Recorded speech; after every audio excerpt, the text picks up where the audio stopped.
With us now, Senator Chris Coons, a Democrat from Delaware. Senator, good to see you this morning. So it was just a few minutes ago that the President Trump issued this threat on Iran. Now they will have to pay the price. What do you think that means? Well, I have no idea what that means, John, and many of our allies and adversaries are puzzled by President Trump's on-again, off-again, blustering threats, attempts at negotiation.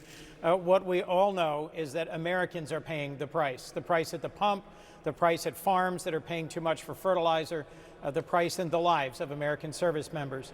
And I want to start by saying how grateful I am that the crew of the Apache that was shot down off the coast of Oman was safely rescued, and that we have not lost more service members. But more than 100 days into this war, it's unclear exactly what President Trump's goals are. They've shifted month after month. Yesterday, we had a classified update from the CENTCOM commander, Admiral Cooper. He gave us an update on military objectives and successes and challenges. But the political challenge is that President Trump has alternatively said this is a war of regime change. This is a war to prevent a nuclear weapons program. This is a war to destroy their ballistic missiles. What it seems to have been so far is a war that has successfully demonstrated Iran gets real leverage when they shut the Strait of Hormuz. About half of Iran's ballistic missiles still obviously exist and are capable of being launched at our bases and facilities. They're still trading shots back and forth, U.S. forces and Iranian forces throughout the region. So this is a war that's far from over, despite President Trump repeatedly having said the war is over. Just a few minutes ago, Senator, the New York Times released excerpts of a new book from Maggie Haberman and Jonathan Swan called Regime Change. The excerpts they released focus on the Epstein files and the frenzy last summer when first the administration, put out only limited amounts and then ultimately was forced to say they were going to release more. It talks about meetings, frantic meetings inside the Situation Room among survivors. And this color, it says that the Vice President, J.D. Vance, floated to colleagues an extraordinary PR gambit that the White House enlists Tucker Carlson to interview Epstein's longtime girlfriend and co-conspirator Ghislaine Maxwell in prison. It might help the president if Maxwell was willing to state that Trump had not been part of any wrongdoing with Epstein. So that's what's coming out in this book. To you, I guess I want to look forward a little bit. You're going to have confirmation hearings for Todd Blanche to be the full-time Attorney General. What do you think of his qualifications, and what questions do the release of the Epstein files raise to you for him as a possible Attorney General?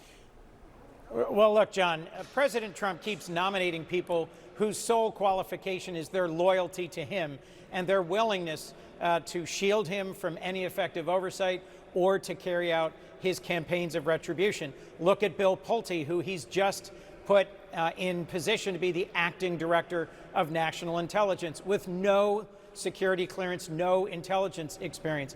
Todd Blanche, who, as you just mentioned, has been nominated to be the next Attorney General. President Trump, I'll remind our viewers, ran for president on lowering your costs, making America healthy again, no new stupid foreign wars, and releasing the Epstein files. And he's failing on all of those. And Todd Blanche was principally responsible for slow-walking the release of the Epstein files. And from the primary outcomes last night in South Carolina, Nancy Mace, a true MAGA Republican, one of the most loyal advocates for President Trump, like Marjorie Taylor Greene in Georgia, both of them challenged him on releasing the Epstein files. Both of them, their political careers are now over. Trump continues a campaign of revenge against anyone who would suggest that there is evidence in these files connecting him to Epstein.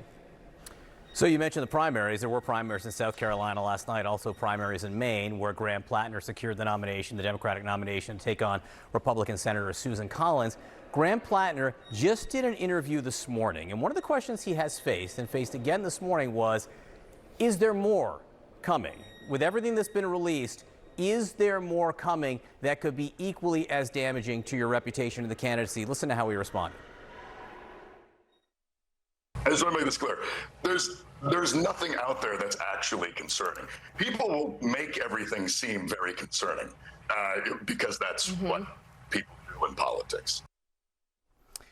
He said there's nothing out there that's actually concerning. My question to you is his definition of concerning the same as yours? He has He had a tattoo, which is a Nazi tattoo. A Totenkopf there has definite Nazi symbolism. The New York Times and the Wall Street Journal reported there was physically violent toward an ex-girlfriend. There were all the posts he made. He says that's not concerning. Is that the same view of concerning that you have?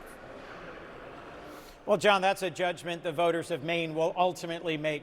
But of course, I have concerns about his tattoo and the story, about whether he knew what it meant or not and when, and concerns about the allegations. Democrats have held our candidates and our colleagues to high standards, particularly when it comes to any allegations of sexual assault. But I also respect the fact that the voters of Maine, like most states, did not like national party leaders coming in and anointing one candidate over another. Janet Mills, the former governor of Maine, the governor of Maine, is someone who has a long and distinguished record, has stood up and fought against Donald Trump. But the primary voters chose Plattner over her because of his fight, his progressive policies, his willingness to talk bluntly and directly and challenge Susan Collins' voting record.